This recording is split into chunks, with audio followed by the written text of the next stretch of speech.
What's going on, everyone? I'm Sridhar, and thank you for joining me here at RosterWatch on episode 336 of the RosterWatch Fantasy Football Podcast.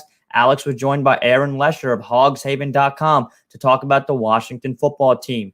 Washington's biggest acquisition this offseason was quarterback Ryan Fitzpatrick. That's right, Fitzmagic in the nation's capital. What does this mean for fantasy football? Well, he thinks it's a huge upgrade for wide receiver Terry McLaurin, who finally has a QB who can throw him the ball down the field. However, he sees this as a downgrade for running back J.D. McKissick, who emerged as a PPR monster down the stretch last season, but doesn't see Fitzpatrick as a check-down QB, similar to how Alex Smith was last year.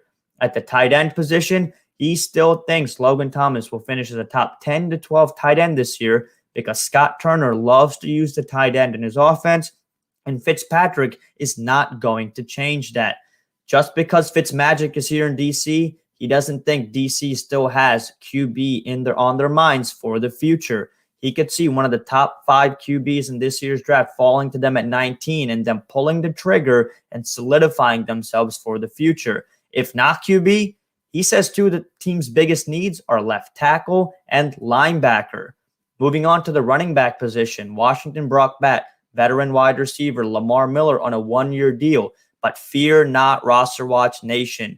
Golden Son Antonio Gibson's value is not going to be hurt by this.